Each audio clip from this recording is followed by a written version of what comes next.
Hey everybody, it's Karen Bryant. I'm here with Tyron Woodley, and he is currently ranked number 3 in the UFC's welterweight division. And Tyron, thank you for taking the time. I know you're on daddy duty right now too.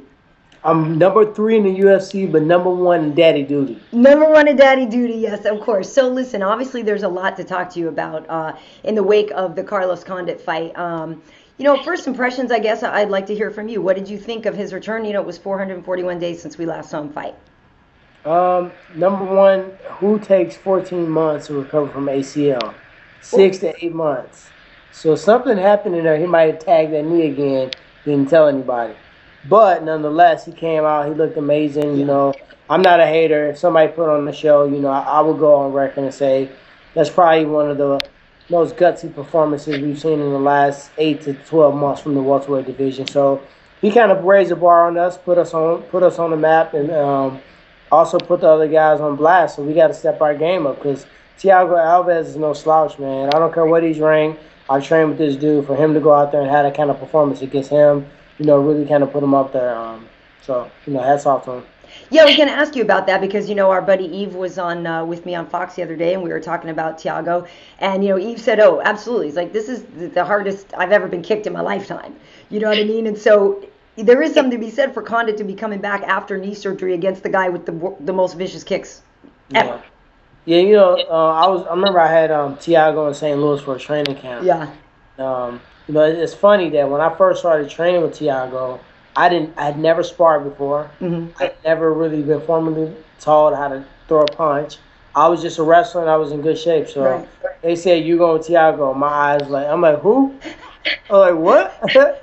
They're like, "Yeah, I want you to go around with Tiago." I'm like, all right. And I was still amateur at this Yeah. time, Yeah. UFC. So I went with him, and I've never tried to take somebody down so many times in one round in my life. I literally, like, non exaggerating, probably 20 takedowns in one round. Oh my God. I would never let him breathe because I'm like, this dude's not going to do to me what I seen him do to other people. So, Right. um, I've grown quite a bit in the sport.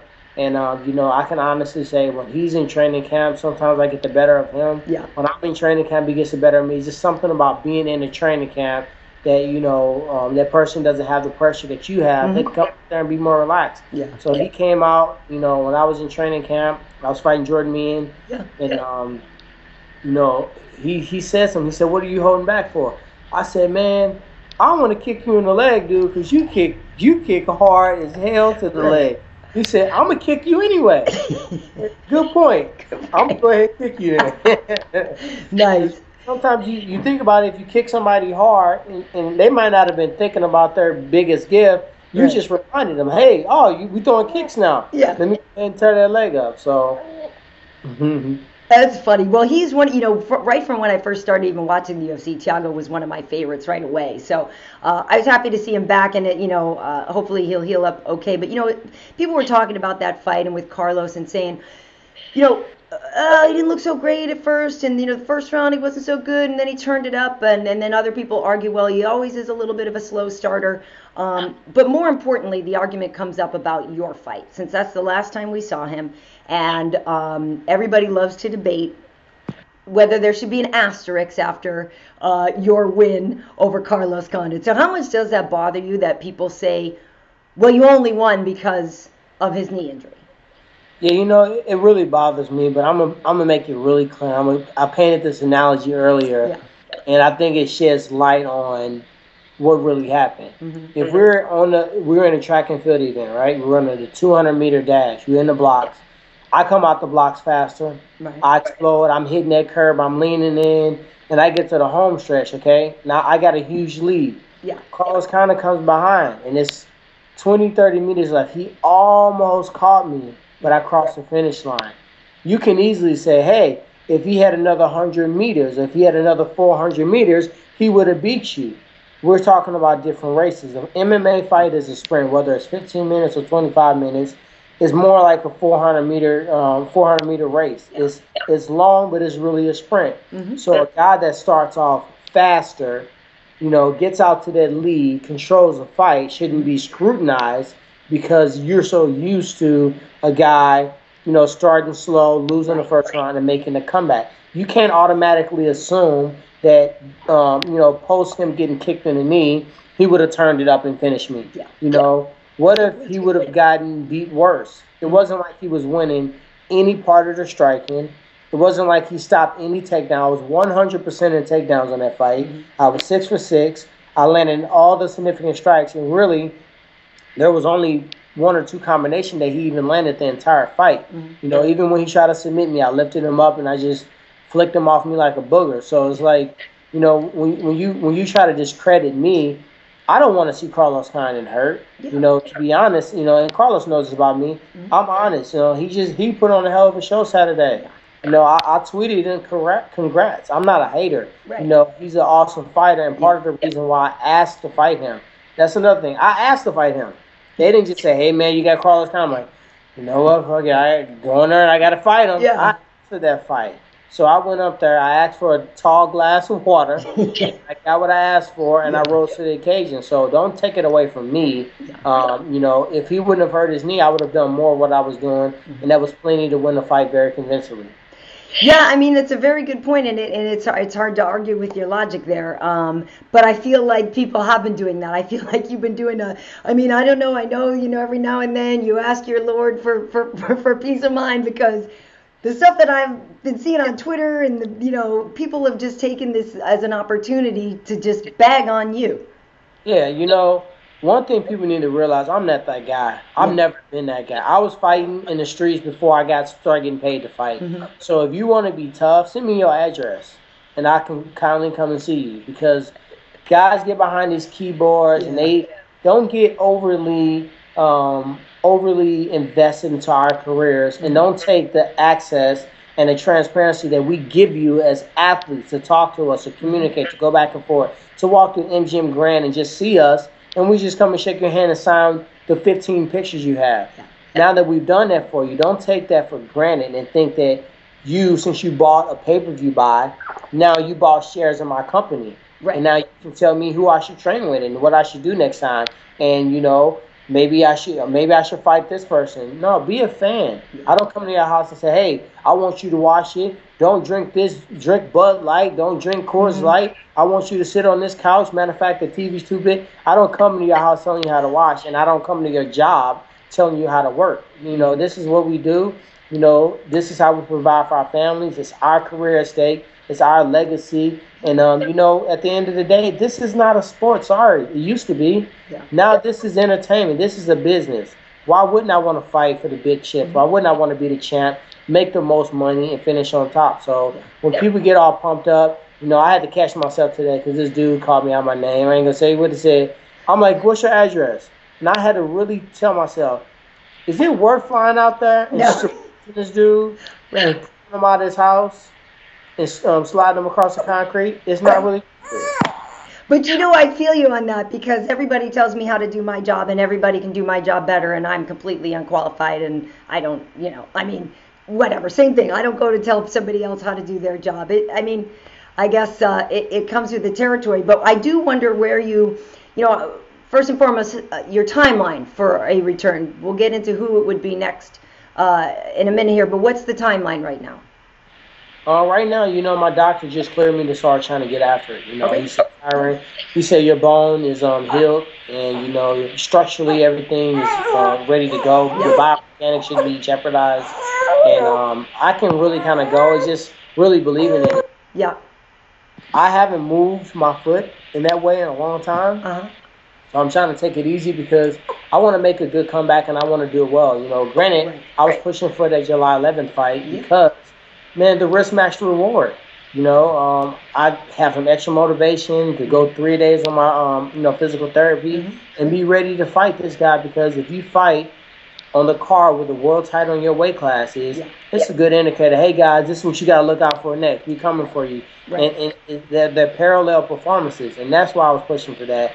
When you just start shooting me random names after that, man, you really can miss me with that, because I'm not that guy anymore. I used to be that guy. Anybody, anytime. Sorry, I'm not that guy, and I'm not apologetic for not being that guy. I'm a businessman. This is a business. This is entertainment, and I'm not sorry for being successful. Everybody got something to say. Everybody wants you to do a certain thing, but as you said before, let them get behind the camera and let them have the pressure of millions watching and let them, have these, prompters, whatever you have to do on your job. Yeah. They don't have to do that. Someone sent me a picture and it's so accurate. They said people on the internet or haters they're like mosquitoes. The only time they taste greatness is when they bite you, and that's the way to visualize them. I like that one too. Gosh, you're right. Getting all these things I got to do. That's a good one. But so at this point then, you would take either Johnny Hendricks or obviously the title shot, right? So that's basically what you're. To be honest, I still have the sport mentality. I don't think I deserve to jump into a title shot. Okay. But if other people start talking about they want to get a title shot, I'm like, hold on, time out. Now, if you gonna get one, bruh, I'm more deserving than you are. I didn't think it was an option for me to jump right in and fight. I thought I had to fight Johnny Hendricks, and that's why I asked for him. I always like to try to think ahead, what makes more sense and kind of try to be fair. Yeah. I think Johnny Hendricks fought one fight. I mean, he beat a tough guy, but I think Robbie, when he lost, he had to fight 2 fights. Right. So my logic is that Johnny is number 1. I'm number 3. We should fight for the number 1 contendership. And I really think somebody gassed Carlos up. I said it earlier. He was in his interview with John Anik. He was like, "Oh, whoever you want to fight me, whatever the fans want to see. Those are the people I want to fight. Exciting fights that the fans want to see." 10 minutes later, he's talking about he wanted to watch the championship and and fight the winner of that fight. I'm like, okay, time out. What about the 2 guys that beat you? Right. Yeah, no, and it's tough. I mean, he's right behind you there in the rankings, and I see, it makes a lot of sense, but at the same time, there's a part of me that was like, well, if they did give Carlos the title shot, and then you get to fight him for the title in your rematch, like I'm thinking the mechanics of selling this entertainment, that's money in the bank. To be honest, if they are doing this is what I want. I want consistency. Yeah. Either use the rankings, right?